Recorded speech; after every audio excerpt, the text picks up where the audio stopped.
On January 23rd, the Oscar nominations for one of the most unpredictable award seasons were announced. There was a lot of questioning and speculation for what will take up the last couple spots in the Best Picture lineup, which were up in the air. Movies such as Sing Sing, A Real Pain, September 5, and more were being discussed as potential options for those final spots. But something unexpected and historic happened instead. I'm still here. No! Whoa! Whoa! Whoa!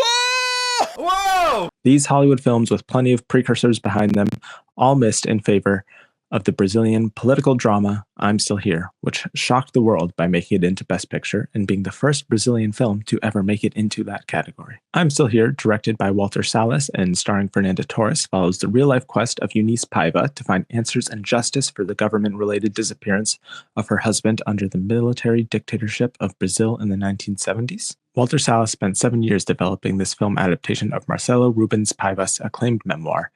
However, he has even more personal connections to the film, as it goes all the way back to the 1960s, where as a child growing up in Rio, Brazil, he became personally acquainted with the Paiva family themselves, and he even spent time in their house. As he said in a statement at the Venice Film Festival, he says that the Paiva household is forever etched in his memory. The film premiered at the Venice Film Festival in September 2023 and continued to play at fall festivals such as the Toronto International Film Festival, the New York Film Festival, the London Film Festival, and much more.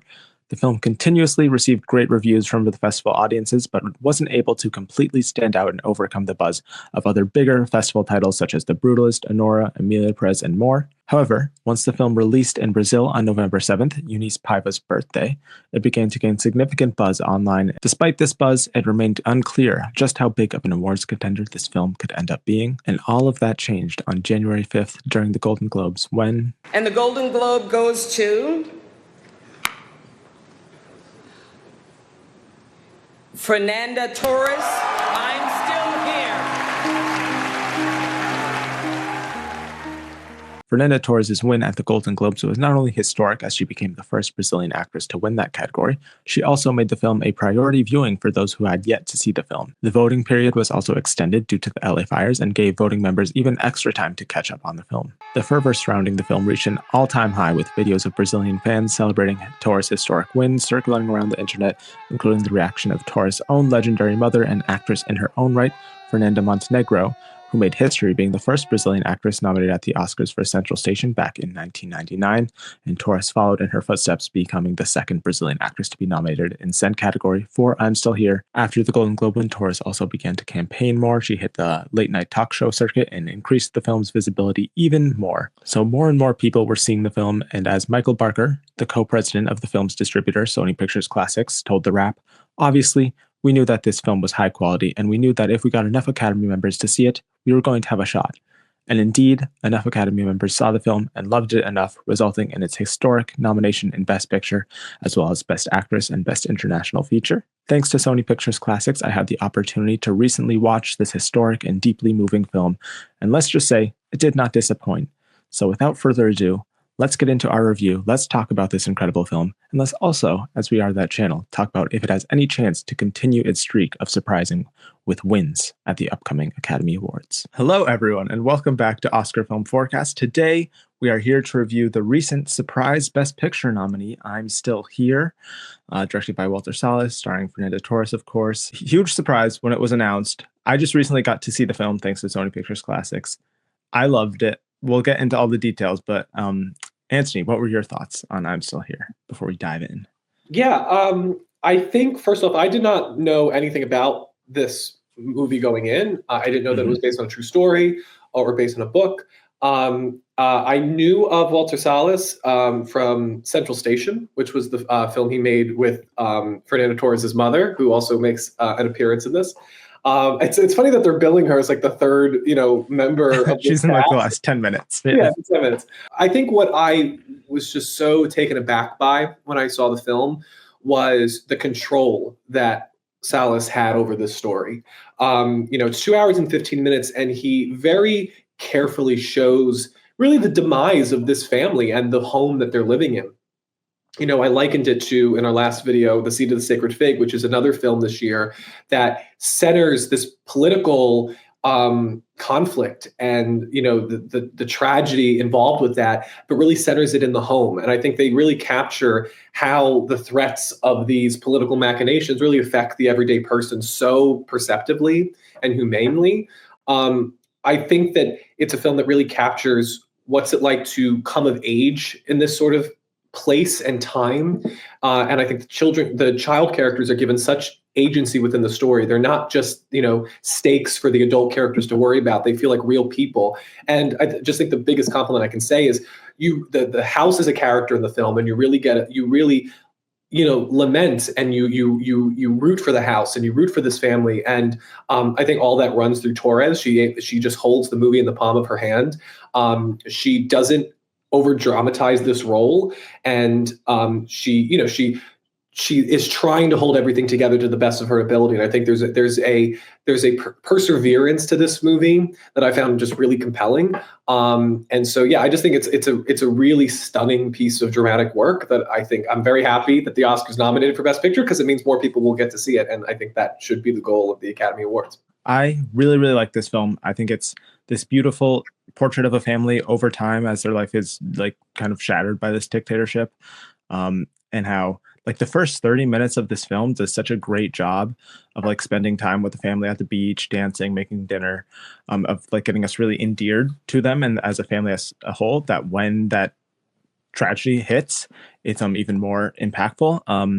I think something about that first 30 minutes that makes it even more like just like perfect and idyllic in a way is the fact that one of the sisters, I don't know all the characters' names, but one of the sisters spends a lot of the film recording. I don't know what kind of camera it is, but recording a lot of the stuff going on in the family. And just something about like those videos that are kind of like interspersed throughout those moments almost gives it like a home family video vibe. That just like in a way, because I feel like a lot of this film is about memory, like remembering the people that you've lost and remembering moments in history that have happened that shouldn't be repeated, and remembering those people who should still be honored. And I feel like part of having those family home videos like interspersed throughout just helps that whole vibe of like remembering better times, remembering the people he lost, and remembering that moment in history. Having that whole vibe, and then his abrupt departure, and like I think they were kind of like militia members in their house, just standing there. It was a very foreboding and very. I was on the edge of my tension seat. is so strong because you take 30 minutes to establish the world as is. He doesn't just throw you right into the action of the film, and in so doing, just there's everything about this just feels so real in a way that sometimes true life stories don't manage to depict. Like you feel like you're a fly on the wall in so many of these scenes, and the danger is a real element in the story.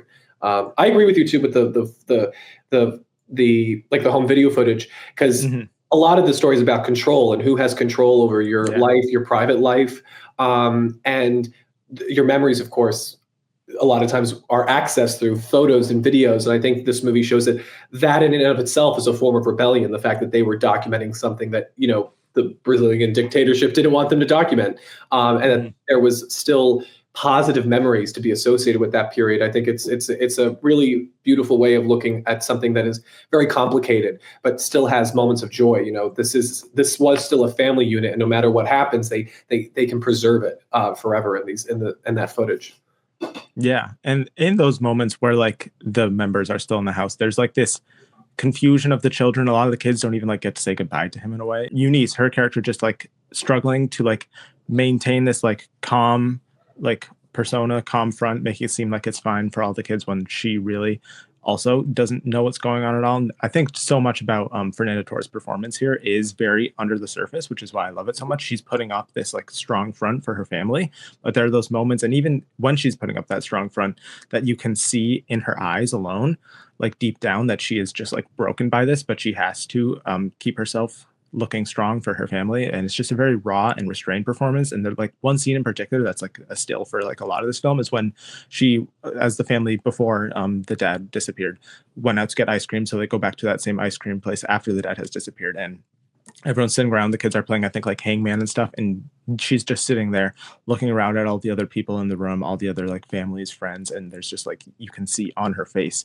all of this pain and sorrow, and it's just such an incredible performance. I loved it so much. It's one of my favorites of the year. there's no pretension to her. And I think what she does so well is you never get the sense that she knows exactly what's going to happen and how these current moments are going to be framed and how they're going to be remembered. I think especially when you have like a true life story of a person who acted admirably, there could be an inclination in the actor's performance to play them like a hero and play them like, this is a person worth remembering. And they knew what they were doing. And like, no, this is a very complex woman going through tragedy, and there are question marks surrounding her. And she plays that so acutely that you get the sense that she's going on instinct. And I think that takes a real talented actor to be able to play a character that is, the sort of like the actor always knows where the character is going, but they have to kind of hide that away. They have to make it seem like this is fresh and, and natural. And I think that's her greatest strength, is that she just feels she's just so exists at any given time that the story's happening. And she's so focused on that moment. I think it comes from a character who is so focused on like such clear objectives, and her perseverance throughout is just so welcoming. There's a spark to this character that you just want to see every single scene that she's a part of. And I think that for a movie that has such tragic undertones, I think for it to not feel gratuitous, to not feel, overly despondent, like that also takes great strength from Salles and Torres. Like this doesn't feel like we're like over lamenting or lampshading anything. It's not like melodramatic. There were moments where it like could have been like her crying or like having a whole breakdown, but it's just very like restrained. But there are still moments in her performance where she's keeping up a composure for most of the performance, but there are those moments where you see cracks in her composure that just are very, very sad and heartbreaking. But yeah, she holds the entire film on her back. She is just incredible work from her. And I also think the kids. She gets a lot of credit. The same way that I think I always credit Dee Wallace in E.T., because there are a couple of scenes where she has to be the mother to those kids, but you believe it just 100%. And that's what makes that movie work, is that she kind of grounds all the kids. And also she, of course, is giving them an adult to, act off of. And she just does a phenomenal job, I think, calibrating her performance to each kid in the film. Which is what a mother would do with multiple children. Like you're not going to be the same mother to all your children. Like there are certain things, if you're a good mother, that you lean into with one kid that you won't with another. And I think she did that exceptionally well. I think we mentioned the cinematography is just, I think, not flashy, but I think it is well framed and well lit. It brings out the darkness in moments when there needs to be. It brings the light in moments when it does. And I think it balances those kind of total extremes rather succinctly. And then the warmth in the beginning versus like when they go to like the military camp, it's just very dark and blue and all that stuff, and it just further emphasizes and I think there's it's funny, we have this and the Brutalists both have like these extended epilogues, but I think it's what I think the movie does really well with the two kind of epilogues that this film has, without spoilers, is that it not only shows that that these sort of events, they stay with you, but they transform. They're not it's not like one sort of emotion that carries you throughout your entire life. You're always kind of reprocessing and reevaluating any major thing in your life, which is what I like about it. But I also like that it like the families, the people that come into your life after, how they interpret, how they connect with this thing that has fundamentally changed your life. It's an interesting idea that I don't think a lot of these historical movies follow, because usually they end where the historical event ends and we get some like, was, lived on for the rest of his life with his wife, Dolores, whatever. And so this kind of talks about like how the family members who weren't there, how they are now connected to this, or how the people who were there redefine these experiences for them. I thought that was very poignant in the last 20 minutes. Yeah. And I do think ending on like the real life photos of Eunice and her family and all that just is like the final punch of like, because I didn't know going into this that it was like a real life story. It didn't really hit me until I think I figured it out throughout the film. But like, especially once you see those real life photos of them, I think that was just like the final gut punch. Like it's also like they show like montages towards the end of like the happier times of the when the one daughter shot all of that, when I think it was during one of their birthday parties at the beach and all that. So the final 20 minutes made me quite emotional. So it worked very well for me. But yeah, any final notes? Go see it, please.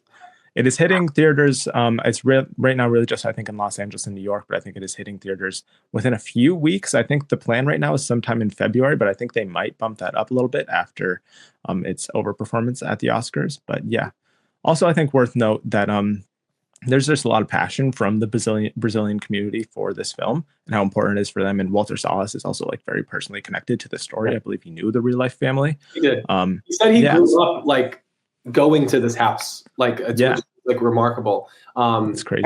I'm very happy for Brazil too, because like if there was any filmmaker who like deserves this sort of recognition from like the populace, like he is definitely, I feel at least, a great representative for that. So yeah, it's really exciting for Brazil. I'm very happy for that. Yeah, great art is worth celebrating for sure, and yeah, they're definitely celebrating it, as we all should be. It's great. We are an Oscar channel. Got a few nominations. It got one nomination that I don't think anyone expected, with Best Picture, and then International and Actress. What are the chances we think it can win? I don't think it will win Best Picture, but either International or Actress. I feel like its best shot is probably Actress, I would guess. I think that's a race between Torres and Demi Moore, honestly, is what my feeling is right now.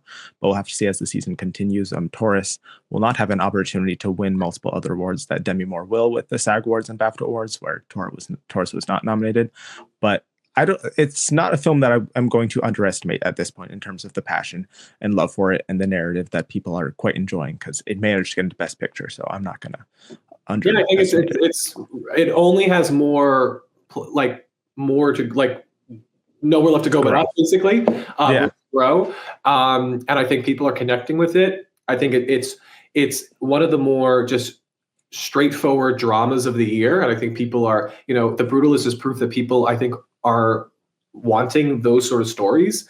And I think Fernanda Torres is just exceptional, that she's going to continue to bring people to the story. And I hope more people, they show the importance of not only this film, but this story, Brazil's contribution to cinema. This could be like a really exciting moment. This kind of feels to a lesser scale, just because of how known the film is, but this kind of feels like what Parasite was for South Korea. Like, this is an opening the door to this world of filmmaking. So I hope that more people see it. It's that Sony Pictures are able to bring it in, because I mean, I do think there's a world where potentially, if Amelia Perez starts to falter, that maybe this does surprise people and win international feature, the same way that Zone of Interest surprised in Best Sound, taking away from what we all thought was a clear win for Oppenheimer.